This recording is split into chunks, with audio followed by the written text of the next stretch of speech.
Welcome to Thursday Night Football, and in today's episode, we'll be looking at how England can win the Euros.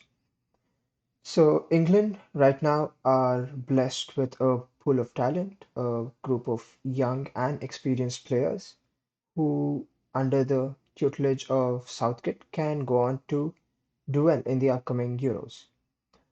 So before we take a look at what the starting 11 should be, this is a disclaimer. This is what I think England should line up like. I do not think Southgate's going to do this because Southgate traditionally prefers a three at the back or five at the back system. But with given the number of attacking players, number of good attacking players that England has, it would be a complete waste of talent to play five or seven defensive players. So first, uh, a key area of contention, goalkeeper. The top three names that come in your mind when you think about the goalkeeper for England in the Euros is Nick Pope, Pickford, who's been the number one choice for the past few years, and then Dean Henderson. Now, Pickford arguably has had a dip in form recently where he's let mistakes creep into his game. So this is a good chance for either Nick Pope or Dean Henderson to take over as the England number one. In my opinion, it's going to depend on whether Dean Henderson can get a good run of games as the United number one. Now, ideally, you would want your keeper to be a starter. You would want your keeper to be a player who's played consistently at club level. But it's always seen that players from better teams or more popular teams get the chance. So Dean Henderson playing for Man United would definitely get a shot over Nick Pope if he gets a good run of games. Now, currently, Dean Henderson is playing as the number one because of the small break that De Gea had when he had to travel to Spain. So, given that Dean Henderson has put up a few good performances, and the fact that if for the foreseeable future at least he's going to remain Man United's number one, I am going to go for Dean Henderson as the keeper. Now, I've here gone for a further back system. Uh, Ideally, Southgate would go for a three or five at the back, but in the four at the back system, the two centre backs, given that Gomez is injured and will not be fit for the Euros, I will have to go with Harry Maguire and John Stones. John Stones has been excellent this season for Man City, and Maguire, being the captain of Man United, has played the most minutes and also has had a pretty successful season. Even though he doesn't get the credit he deserves, he has been really good at club level. And I feel Stones and Maguire can complement each other. Stones is also a good passer of the ball, and he's decently quick. So to cover for Maguire's weakness, that is pace. So we'll just put Maguire as the left-sided centre back as he plays for United, and Stones as the right-sided centre back as he plays. That's his natural position as City as well. So they would complement each other well. Now, given that it's a four at the back system, you would want your wing backs to be defensively competent as well. Ideally, if it was a three at the back system, Trent Alexander-Arnold, even though he's having a pretty poor season by his standards, he's still head and shoulders ahead of all the other right backs in England. So you would ideally want Trent Alexander-Arnold to start there.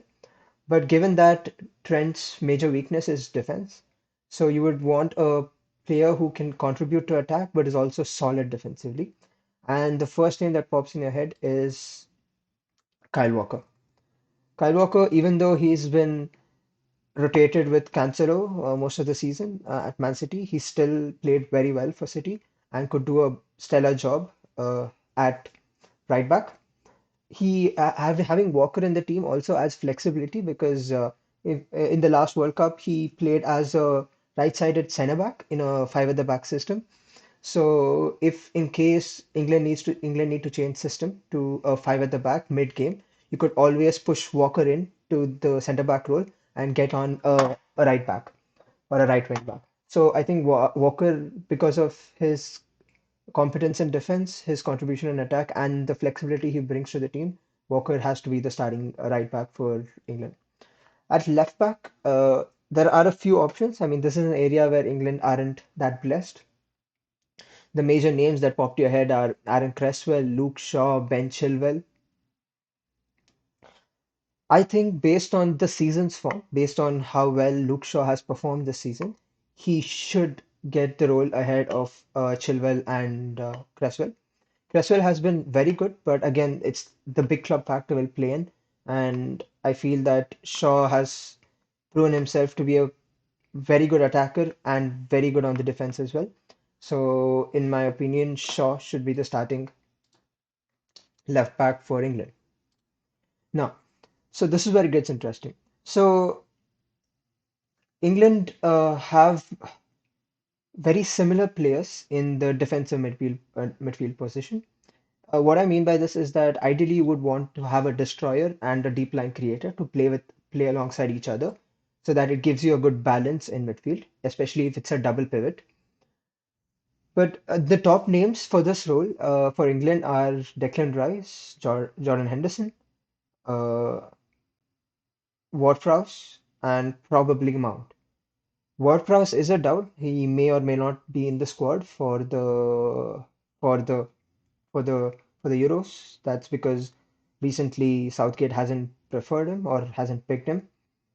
So, in my opinion, the perfect combination would be something like a Mount and a Declan Rice, but Mount is still too young and he's more competent playing as a attacking midfielder than a central midfielder. He lacks the tactical discipline to play in midfield, central midfield. So I think given the lack of options, England will have to go for Declan Rice and Jordan Henderson. I would pick Ward-Prowse, but maybe if Ward-Prowse is given a few games and if we can see some good progress from Ward-Prowse in those games, he could be a potential pick alongside Declan Rice. But given the current options and given the fact that England have very few players who can play this role, I have to go for Henderson and Rice. Oops. Now, Now, this has already been a very defensive starting 11. I mean, you're two having two deep lying defensive midfielders is going to be a problem. This is where England are going to struggle. Maybe England are going to be good against the big teams where they might have to defend a lot, but against smaller teams where it's on them to go and attack, this could potentially be an issue. Maybe in such games, England can gamble. England can risk having just one deep lying midfielder and probably move Rice into a deeper role and push Henderson up or play Mount instead of Henderson and have two attacking midfielders. But against in bigger teams, I totally expect England to start with two DMs, that is Rice and Henderson. Now the front four. The front four is where it gets a bit tricky. Now I do not think there is a single right answer to the front four. I mean, there's one right answer for sure. That's Harry Kane. Irrespective of the opponent, Harry Kane has to start. So, Harry Kane, let's just put Harry Kane's name into the starting 11. Now, the other three roles. Ideally, in the past, Sterling has had a starting spot, but the season Sterling has been very poor, and there have been a lot of other players who stepped up and shown that they can play for England. These include Grealish, Phil Foden, Mason Mount, uh, Marcus Rashford. So, depending on the situation, England will have to pick a combination that works. What I mean by this is that if they are playing against a team where England are expected to have a lot of the ball, you can afford to push your wing backs up, as in Shaw and Walker will be playing very high up the pitch. In that case, you need inverted wingers. You need wingers who play a bit narrow, who crowd the D box, who play well uh, in tight spaces. So in that case, England can probably go for a Mount a Grealish, even though Grealish is playing slightly out of position, but given the fact that he plays as at left wing for Aston Villa most of the time, a Grealish and a Sancho. And based on tactical flexibilities, I mean, you could even play Foden at left wing or Foden at cam and Grealish at cam. So these players can actively interchange positions because Sancho can play all across the front line, Grealish can play all across the front line, and Mount can also play all across the front line. So these players can interchange positions with each other, which adds unpredictability to the attack. But in games where England have to defend or England will probably trying to play on the counter, you can have Rashford playing on the left wing because you can utilize his pace. Rashford has also shown that he's good in tight spaces, but given that there are options, Jack Grealish is definitely a much better player in tight spaces than Marcus Rashford. So in games where England have most of the possession, most of the ball, this would be a very good setup. So as I said before, in games where England have the ball, they can just push Rice deeper and play, say, Foden here. So this could be something that England could play with. So this is what I feel is the best starting 11 for England. This is the team that can get England into deep stages in the Euros. But for this to happen, Southgate needs to kind of let go of his favoritism. I mean, the fact that he's held on to Pickford as a starting keeper for a year and that's just ridiculous. And it's clearly evident that he has a few biases. I mean, for some reason, he doesn't rate Jack Grealish, even though, in my opinion, he's like second or third best attacking midfielder in the Premier League behind Bruno and Kevin De Bruyne. He still doesn't get the respect he deserves. If it was any other manager, I think Grealish would be one of the first names on the team sheet along with Harry Kane because that's how important he is. Because Grealish is not, it's not, he's not a very typical English player. You know, English players are these box to box midfielders.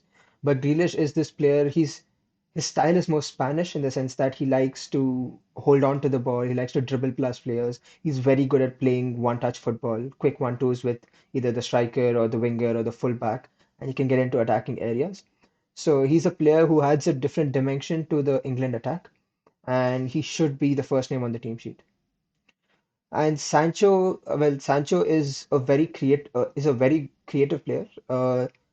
Sterling is good. I mean, the season he hasn't been very good, but Sterling is not a creator. Sterling is more like a finisher. Like he gets into very good positions, and if the ball arrives in such areas, he's gonna finish it. But Sancho is the kind of the guy who can create opportunities from wide, and that's why even I guess Rashford could be preferred because Rashford is a very good creator. He has a good eye for a pass, and with Kane in the box who can finish like a half a chance having two wide creators could be very beneficial, especially against teams which are going to defend deep, are going to be very compact, are going to make sure that there isn't much space to operate in midfield. You don't need wide creators. You need wide players who can dribble past people or put in a good ball into the box for the striker or the attacking midfielder to head it in. So if England need to have a chance in this Euros, this is a kind of a system they need to go for.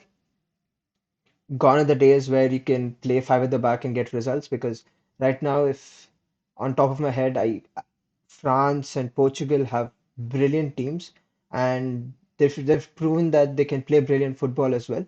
So in order to beat such teams, England need to be a bit more attacking. They need to be a team that can take the game to their opponents. And switching to a four at the back formation also allows an extra attacker, which could be very beneficial in the Euros. So thanks for tuning in. Comment below what you think about my preferred starting 11 for England. Also, comment below what you think is what you think Southgate's going to pick for the Euros and who should be one player who should be and one player who should not be picked. So try to go as controversial as you can. So thank you for watching. I'll see you again in our scheduled episode after Man United play Leicester. And in between, keep an eye out in the channel for more videos. Thank you.